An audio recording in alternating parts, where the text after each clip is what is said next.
अमृत की धारा है धारा जो देती दुखों से किनारा।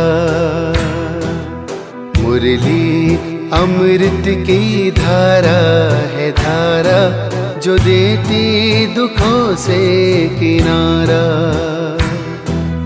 भूले जीवन में हो जाए शिव बाबा मुरली में समझाए। भूले जीवन में हो जाए शिव बाबा मुरली में समझाए। तुम्हें देवता बनना है प्यारा, देखो गलती न करना दोबारा। हो मुरली अमृत की धारा है धारा जो देती दुखों से किनारा।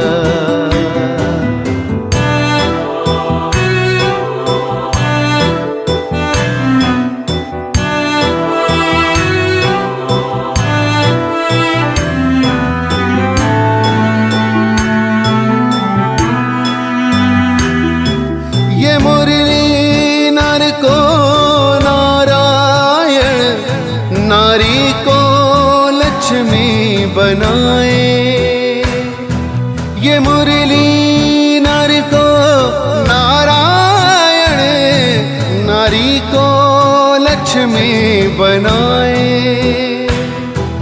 परम धाम से परम पिता शिव हमें घर ले जाने आए।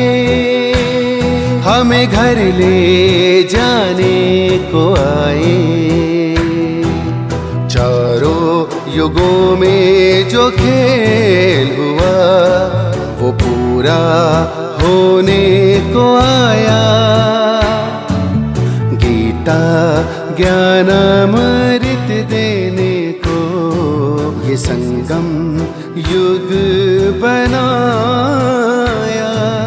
संगम युग बनाया।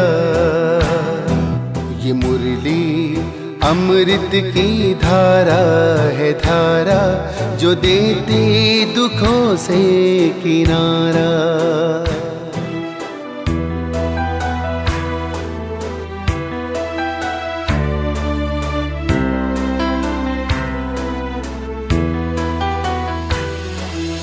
पंचामृत जल अग्नि पवन धरती और गगन है।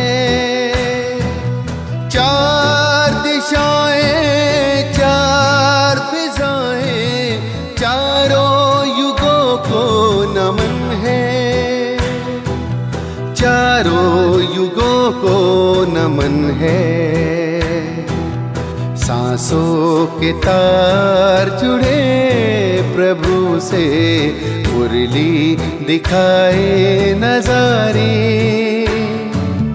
ये प्रभु पाती ही पढ़ लो सजनी साजन लाए हमारे। साजन लाए हमारे। मुरली में जो समा जाए वो फरिश्ता बन जाए प्यारा। मुरली अमृत की धारा है धारा जो देती दुखों से किनारा। मुरली अमृत की धारा है धारा जो देती दुखों से किनारा।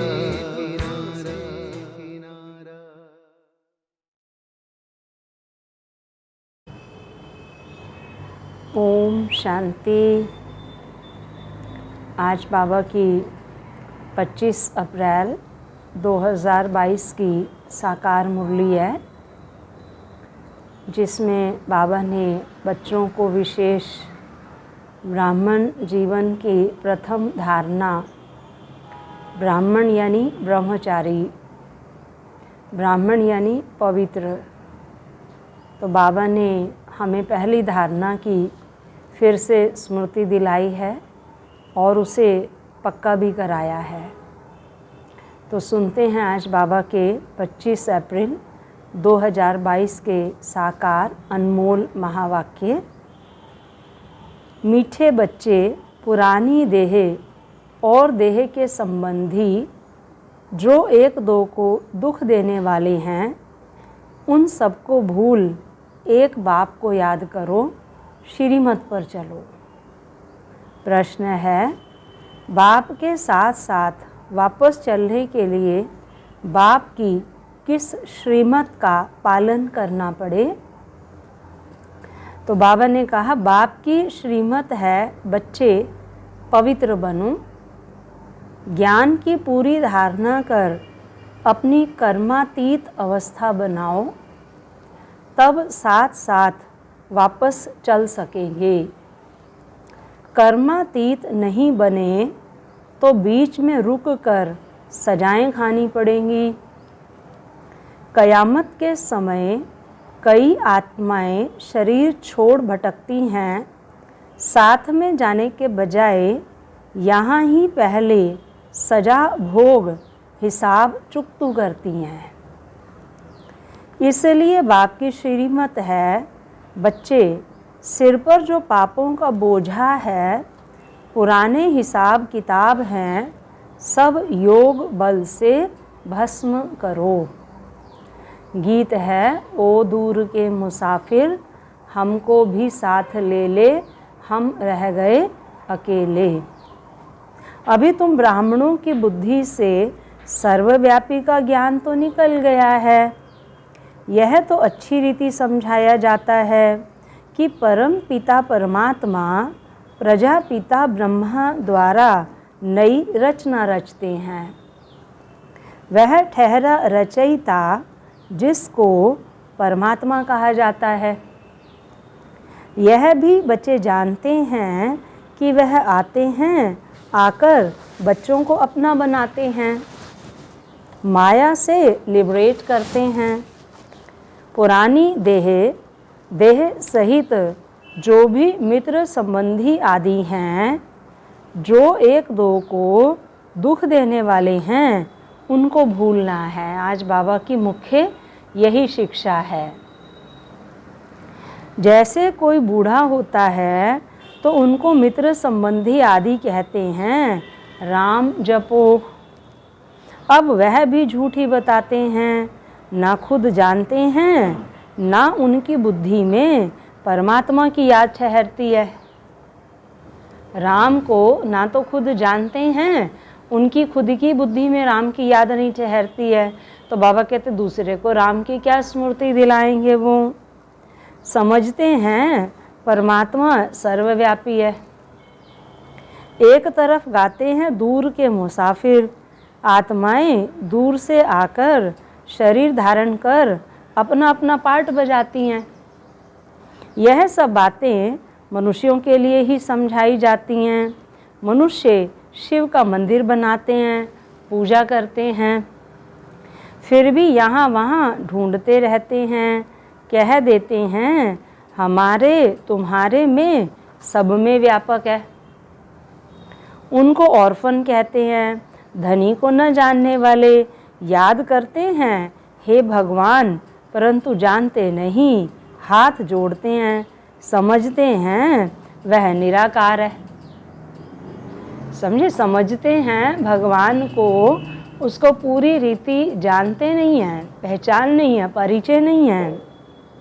बाबा कहते हमारी आत्मा भी निराकार है, यह आत्मा का शरीर है, परंतु आत्मा को कोई भी जानते नहीं। कहते भी हैं भ्रिकुटी के बीच चमकता है अजब सितारा। अगर स्टार है तो फिर इतना बड़ा लिंग क्यों बनाते हैं? आत्मा में ही 84 जन्मों का पार्ट है, यह भी नहीं जानते हैं। इधर उधर ढूंढते धक्का खाते रहते हैं, सबको भगवान कहते हैं। बद्रीनाथ भी भगवान, कृष्ण भी भगवान, पत्थर ठिक्कर में भी भगवान है, तो फिर इतना दूर दूर ढूंढने क्यों जाते हैं? आई समझ में? बाबा कहते जब कण कण में भगवान है तो तीर्थ यात्राओं पर किससे मिलने जाते हैं, किसके दर्शन करने जाते हैं? क्या कण कण में भगवान के दर्शन नहीं होते हैं? जो हमारे देवी देवता धर्म वाला नहीं होगा वह न ब्राह्मण बनेगा न उसको धारणा होगी, वह ऐसे ही अच्छा अच्छा कहते रहेंगे।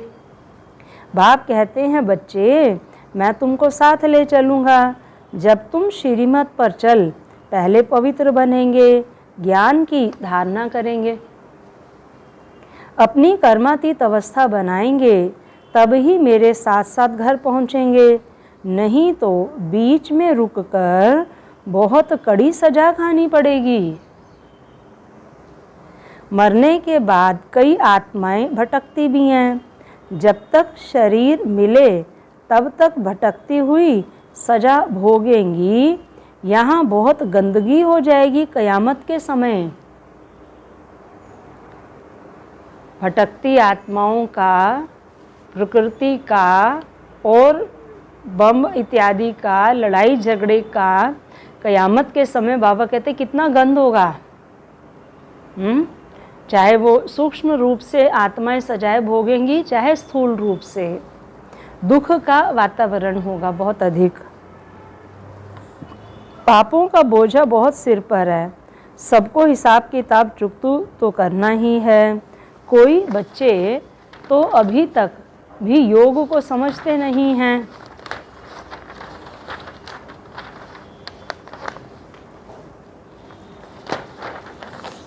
बाबा कहते 1 मिनट तक भी योग को समझते नहीं हैं, 1 मिनट भी बाप को याद नहीं करते, 1 मिनट तक भी नहीं समझते। तुम बच्चों को घड़ी घड़ी कहा जाता है बाबा को याद करो, क्योंकि सिर पर बोझा बहुत है। मनुष्य कहते हैं परमात्मा सर्वव्यापी है, फिर भी तीर्थों की तरफ कितना भटकते हैं। समझते हैं यह सब कर्म कांड आदि करने से हमको परमात्मा से मिलने का रास्ता मिलेगा। बाप कहते हैं पतित भ्रष्टाचारी तो मेरे पास पहुंच भी नहीं सकते। कहते हैं फलाना पार निर्वाण गया, परंतु यह गपोड़े मारते हैं, जाता तो कोई भी नहीं है। अभी तुम जानते हो भक्ति मार्ग में कितने धक्के खाते हैं। यह सब शास्त्र आदि पढ़ते पढ़ते मनुष्यों को गिरना ही है। बाप चढ़ाते हैं, रावण गिराते हैं। अब बाप समझाते हैं तो मेरी मत पर चल पवित्र बनेंगे और अच्छी तरह पढ़ेंगे तो स्वर्ग में चलेंगे, नहीं तो इतना ऊंच पद पा नहीं सकेंगे। प्रदर्शनी की कितनी सर्विस चलती है, अब यह सर्विस बढ़ती जाएगी, गांव गांव में जाएंगे। यह है नई इन्वेंशन, नई नई पॉइंट्स निकलती रहती हैं। जब तक जीना है तब तक सीखना ही है। तुम्हारी एम ऑब्जेक्ट है ही भविष्य के लिए। यह शरीर छोड़ेंगे तो तुम जाकर प्रिंस प्रिंसेस बनेंगे। स्वर्ग माना स्वर्ग, वहाँ नर्क का नाम निशान भी नहीं। धरती भी उथल पाथल कर नई बन जाती है। यह मकान आदि सब खत्म हो जाते हैं। बाबा ने बताया ना हमको कि 3 प्रकार से महाविनाश होगा, प्राकृतिक प्रकोप, विश्व युद्ध और ग्रह युद्ध। कहते हैं सोने की द्वारिका नीचे चली गई, नीचे कोई जाति नहीं है, यह तो चक्र चलता है। यह तीर्थ यात्रा आदि सब भक्ति मार्ग के हैं। भक्ति है रात, जब भक्ति की रात पूरी होती है तो ब्रह्मा आते हैं दिन करने। द्वापर कलयुग है ब्रह्मा की रात, फिर दिन होना चाहिए। तुम बच्चों में भी नंबरवार हैं, सब तो एक जैसा पढ़ न सकें, भिन्न भिन्न दर्जे हैं। प्रदर्शनी में देखो कितने आते हैं, 5-7 हज़ार रोज आते हैं। बड़े बड़े मेले लगते हैं, जैसे यहाँ भी NSP में मेला लगा था, या और जहाँ भी बड़े बड़े मेले लगते हैं। बाबा कहते फिर निकलते कौन है। जैसे कल भी आशा दीदी बता रहे थे कि लाल किले में जब मेला निकला था तो उसमें से थोड़े से VIP भाई बहनें निकले थे, बस ज़्यादा लोग तो आते भी नहीं थे। तो मेला कितना बड़ा और उसमें से निकले कितने हज़ारों में से कितने निकले, 2-4 ही निकले। बाबा कहते कोटों में कोई में भी कोई निकलते हैं। लिखते हैं बाबा 3-4 निकले हैं जो रोज आते हैं। समझे, इतने बड़े बड़े मेले किए, उसमें से कितने निकले। कोई 7 रोज़ का कोर्स भी उठाते हैं, फिर आते नहीं हैं। जो देवी देवता धर्म के होंगे वही यहाँ ठहरेंगे, साधारण गरीब ही निकलते हैं। साहूकार तो मुश्किल ही ठहरते हैं, बहुत मेहनत करनी पड़ती है। चिट्ठी भी लिखते हैं, ब्लड से भी लिख कर देते हैं, फिर चलते चलते माया खा जाती है। युद्ध चलती है तो रावण जीत लेता है, बाकी जो थोड़ा कुछ सुनते हैं वह प्रजा में चले जाते हैं। बाबा तो समझाते रहते हैं श्रीमत पर चलना है। जैसे मम्मा बाबा और अनन्य बच्चे पुरुषार्थ कर रहे हैं। महारथियों के नाम तो लिए जाते हैं ना, पांडव सेना में कौन कौन है उनका भी नाम बाला है, तो कौरव सेना के भी मुखिया का नाम बाला है, यूरोपवासी यादवों के भी नाम है। अखबार में भी जो नामी ग्रामी हैं उनका नाम डालते हैं। उन सबकी परमपिता परमात्मा के साथ विपरीत बुद्धि है। परमात्मा को जाने तब तो प्रीत रखें। यहाँ भी बच्चे प्रीत रख नहीं सकते, घड़ी घड़ी भूल जाते हैं, फिर पद भ्रष्ट हो पड़ता है। जितना बाप को याद करेंगे उतना विक्रम विनाश होंगे और पद ऊंचा मिलेगा। दूसरों को भी आप समान बनाना है, रहम दिल बनना है और अंधों की भी लाठी बनना है। कोई अंधे, कोई काने, कोई झुंझार होते हैं। यहाँ भी बच्चे नंबरवार हैं, है ना। कईयों को कम दिखाई देता है तो वो कैसे देखते हैं, है ना। हम भी बैंक में यहाँ गए तो एक भाई था, उस बेचारे को थोड़ा तकलीफ़ थी, तो जो कंप्यूटर स्क्रीन थी बिल्कुल वो यहाँ आँख पे बिल्कुल रख गए कंप्यूटर की स्क्रीन को ऐसे करके, तब वो पढ़ रहा था उसमें से। तो तकलीफ़ होती है कईयों को अनेक प्रकार की आँखों की। तो बाबा हमसे तुलना कर रहे हैं कि यहाँ भी बच्चे कैसे हैं, सब नंबरवार हैं। किसी को पूरी आई साइड उसकी ठीक है, किसी की थोड़ी कम आई साइड है और किसी को बिल्कुल कम दिखता है। बाबा कहते ऐसे फिर साधारण प्रजा में नौकर चाकर जाकर बनेंगे। आगे चलकर तुम सब साक्षात्कार करेंगे। ईश्वर को सर्वव्यापी कहना यह कोई समझ नहीं है। ईश्वर तो ज्ञान का सागर है, वही आकर तुम्हें ज्ञान दे रहे हैं, राजयोग भी सिखला रहे हैं। कृष्ण की आत्मा जिसने अब पूरे 84 जन्म किए हैं वह अब राजयोग सीख रहे हैं। कितनी गुह्य बातें हैं। इस समय सभी बाप को भूलने के कारण महान दुखी बन पड़े हैं। तुम बच्चे जितना जितना पुरुषार्थ करेंगे उतनी तुम्हारे से खामियां निकलती जाएंगी। बड़ी ऊंची मंजिल है। करोड़ों से 8 मुख्य निकलते हैं, फिर 108 की माला बनती है, फिर है 16,000। यह भी भीति दी जाती है पुरुषार्थ करने के लिए। भीति है नहीं, बच्चे को जैसे कहते हैं ना कि ये चीज़ मिलेगी तुमको, लालच, थोड़ा सा अच्छे वाला लालच। बाबा कहते वास्तव में 16,000 है नहीं, माला है 108 की, ऊपर फूल फिर युगल दाना, नंबरवार विष्णु की माला बनती है। पुरुषार्थ कराने के लिए कितना समझाया जाता है। जो इस धर्म के नहीं होंगे तो कुछ भी समझेंगे नहीं, स्वर्ग के सुख पाने के लायक ही नहीं। भल पुजारी बहुत हैं, वह भी आएंगे तो प्रजा में, प्रजा पद तो कुछ नहीं है। मम्मा बाबा कहते हो तो फॉलो कर, मम्मा बाबा के तख्त नशीन बनो, हार्ट फेल क्यों होते हो। स्कूल में कोई बच्चा कहे कि हम पास नहीं होंगे तो सब कहेंगे यह तो डल हेड है। सेंसिबल बच्चे बहुत अच्छा पढ़ते हैं और ऊंच नंबर में आते हैं। तुम बच्चे प्रदर्शनी में बहुत अच्छी सर्विस कर सकते हो, बाबा से भी पूछ सकते हो, बाबा मैं सर्विस करने लायक हूँ, तो बाबा बतला सकता है कि बच्चे अभी तुमको बहुत कुछ सीखना है अथवा लायक बनना है। विद्वान आदि के सामने समझाने वाले भी होशियार चाहिए। पहले पहले तो यह निश्चय कराया जाता है कि भगवान आया हुआ है, बुलाते हो दूर देश के रहने वाले, आओ हमको साथ ले चलो क्योंकि हम बहुत दुखी हैं। सतयुग में तो इतने सब मनुष्य होंगे ही नहीं। सभी आत्माएं मुक्तिधाम में चली जाएंगी, जिसके लिए दुनिया इतनी भक्ति करती है। बाप कहते हैं मैं सबको ले जाऊंगा। सेकंड में मुक्ति, जीवन मुक्ति निश्चय हुआ तो जीवन मुक्त बनेंगे। फिर जीवन मुक्ति में भी पद हैं। पुरुषार्थ करना है जीवन मुक्ति में राजा रानी पद पाएं। मम्मा बाबा महाराजा महारानी बनते हैं, तो हम क्यों ना पद पाएं। पुरुषार्थ करने वाले छिप नहीं सकते। सारी राजधानी स्थापन हो रही है। दैवी धर्म वाले जो भी हैं सब आएंगे जरूर। मम्मा बाबा राजा रानी बनते हैं, तो हम भी क्यों ना पुरुषार्थ करें। बाबा को बच्चे पत्र लिखते हैं, बाबा कभी कभी सेंटर पर आता हूँ, अभी बच्ची की शादी करानी है, कोई ज्ञानी लड़का लेकर दो तो शादी करावें।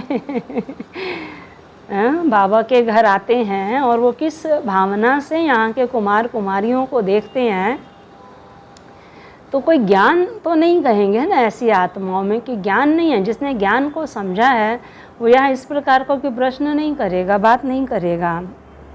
बच्ची कहे हम शादी नहीं करेंगी, बहुत बच्चियाँ मार खाती हैं, अबलाओं पर अत्याचार होते हैं। बाबा लिखते हैं माँ बाप और बच्चे तीनों ही बाबा के पास आ जाओ तो बाबा समझाएंगे।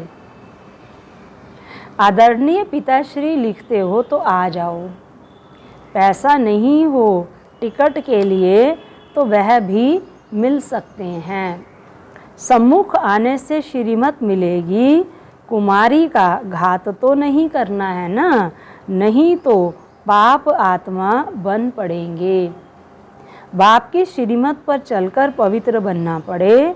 अच्छा, मीठे मीठे सिक्की लधे बच्चों प्रति माता पिता बाप दादा का याद प्यार और गुड मॉर्निंग। रूहानी बाप की रूहानी बच्चों को नमस्ते। रूहानी बच्चों की रूहानी माता पिता बाप दादा को याद प्यार, गुड मॉर्निंग, नमस्ते नमस्ते नमस्ते। सार है जीवन मुक्त पद पाने का पुरुषार्थ करना है। जैसे माँ बाप महाराजा महारानी बनते हैं, ऐसे फॉलो कर तख्त नशीन बनना है। सेंसिबल बन पढ़ाई अच्छी रीति पढ़नी है। दूसरा है बाप से सच्ची प्रीत रखनी है। रहमदिल बन अंधों को रास्ता दिखाना है। बाप से सम्मुख श्रीमत ले पाप आत्मा बनने से बचना और बचाना है। जो कहा ना कोई ज्ञानी लड़का ढूंढ कर दो तो शादी करावे बच्ची की, तो ये भी क्या है, पाप आत्मा बनना और बनाना। तो बाबा के पास जाके श्रीमत लेके पाप आत्मा बनने से खुद भी बचना और दूसरों को भी बचाना है। और आज का वरदान है माया व प्रकृति के भिन्न भिन्न कार्टून शो को साक्षी बन देखने वाले संतोषी आत्मा भव। माया व प्रकृति के भिन्न भिन्न कार्टून शो को साक्षी बन देखने वाले संतोषी आत्मा भव। संगम युग पर बाप दादा की विशेष देन संतुष्टता है। संतोषी आत्मा के आगे कैसी भी हिलाने वाली परिस्थिति ऐसे अनुभव होगी जैसे पपेट शो, कठपुतली का खेल।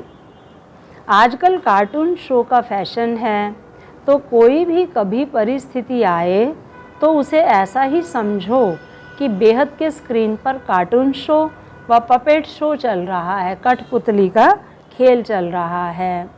माया व प्रकृति का यह एक शो है जिसको साक्षी स्थिति में स्थित हो अपनी शान में रहते हुए संतुष्टता के स्वरूप में देखते रहो, तब कहेंगे संतोषी आत्मा। और आज का स्लोगन है किसी भी प्रकार की डिफेक्ट से परे रहना ही परफेक्ट बनना है। किसी भी प्रकार की डिफेक्ट से परे रहना ही परफेक्ट बनना है। फिर मातेश्वरी जी के अनमोल महावाक्य हैं, परमात्मा का सच्चा बच्चा बनते कोई संशय में नहीं आना चाहिए। भगवानुवाच, बच्चों के प्रति बच्चे जब परमात्मा खुद इस सृष्टि पर उतरा हुआ है तो उस परमात्मा को हमें पक्का हाथ देना है, लेकिन पक्का सच्चा बच्चा ही बाबा को हाथ दे सकता है। इस बाप का हाथ कभी नहीं छोड़ना। आप सब ने तो वायदा किया ही हुआ है ना बाबा से। अगर छोड़ेंगे तो फिर निधन का बन कहाँ जाएंगे। जब परमात्मा का हाथ पकड़ लिया तो फिर सूक्ष्म में यह संकल्प नहीं चाहिए कि मैं छोड़ दूँ, वह संशय नहीं होना चाहिए। पता नहीं हम पार करेंगे व नहीं। कोई ऐसे भी बच्चे होते हैं जो पिता को न पहचानने के कारण पिता के भी सामने पड़ते हैं। वह ऐसे भी कह देते हैं हमको कोई की भी परवाह नहीं है। बाप को भी कुछ समझते नहीं, उसका सामना करते हैं। अगर ऐसा ख्याल आया तो ऐसे नालायक बच्चे की संभाल पिता कैसे करेगा। फिर तो मानो कि गिरा की गिरा, क्योंकि माया तो गिराने की बहुत कोशिश करती है, क्योंकि परीक्षा तो अवश्य लेगी कि कितने तक योद्धा रुस्तम पहलवान है। अब यह भी जरूरी है, जितना जितना हम प्रभु के साथ रुस्तम बनते जाएंगे उतना माया भी रुस्तम बन हमको गिराने की कोशिश करेगी। जोड़ी पूरी बनेगी किसकी? बाबा की, माया की और भगवान की। जितना प्रभु बलवान है तो माया भी उतनी बलवानी दिखाएगी, परंतु अपने को तो पक्का निश्चय है आखरीन भी परमात्मा महान बलवान है, आखरीन उनकी जीत है। श्वासोश्वास इस विश्वास में स्थित होना है, माया को अपनी बलवानी दिखानी है। वह प्रभु के आगे अपनी कमजोरी नहीं दिखाएगी, बस एक बारी भी कमज़ोर बना तो खेल खलास हुआ। इसलिए भल माया अपना फोर्स दिखलाए, लेकिन अपने को मायापति का हाथ नहीं छोड़ना है। भगवान का एक नाम मायापति भी है। विष्णु को वैसे तो वो मायापति दिखाते हैं। वो हाथ पूरा पकड़ा तो मानो उसकी विजय है। जब परमात्मा हमारा मालिक है तो उनका हाथ छोड़ने का संकल्प भी नहीं आना चाहिए। अगर हाथ छोड़ा तो बड़ा मूर्ख ठहरा। इसलिए परमात्मा कहता है, बच्चे जब मैं खुद समर्थ हूँ तो मेरे साथ होते भी तुम्हें समर्थ अवश्य, मेरे साथ होते तुम्हें भी समर्थ अवश्य बनेंगे। लाइन थोड़ा मिसप्रिंट होगी शायद। तो मेरे साथ होते तुम भी समर्थ अवश्य बनेंगे। समझा बच्चे? अच्छा, ओम शांति शांति शांति। और आज का होमवर्क है, जितना ही गुणों रूपी फल स्वरूप बनो उतना ही निर्माण बनो। निर्माण स्थिति द्वारा हर गुण को प्रत्यक्ष करो, तब कहेंगे धर्म सत्ता वाली महान आत्मा। अगर निर्माण नहीं, मान की इच्छा है तो बोझ हो जाएगा। बोझ वाला सदा रुकेगा, तीव्र नहीं जा सकता। इसलिए अगर कोई भी बोझ अनुभव होता है तो समझो निर्माण नहीं है।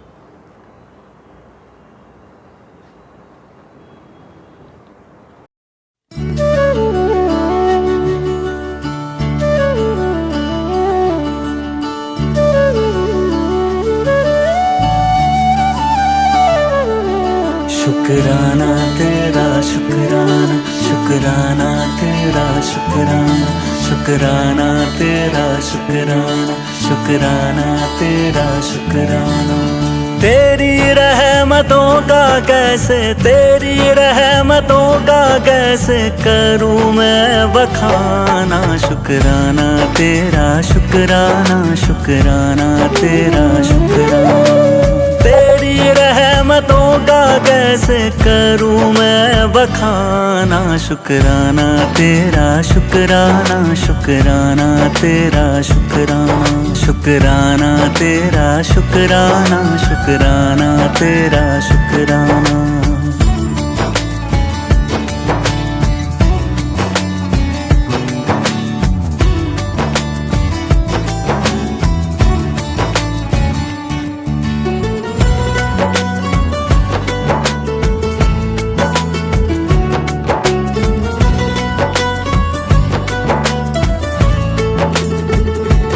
पास बुलाने का शुक्राना, दर पे बिठाने का शुक्राना, तेरे दर का है शुक्राना, मेरे झुके सर का है शुक्राना, हंसना सिखाने का शुक्राना, राह दिखाने का शुक्राना, अपना बनाने का शुक्राना, जीना सिखाने का शुक्राना, हाथ पकड़ कर मंजिल पर, हाथ पकड़ कर मंजिल पर पहुंचाने का शुक्राना, शुक्राना तेरा शुक्राना, शुक्राना तेरा शुक्राना, शुक्राना तेरा शुक्राना, शुक्राना तेरा शुक्राना।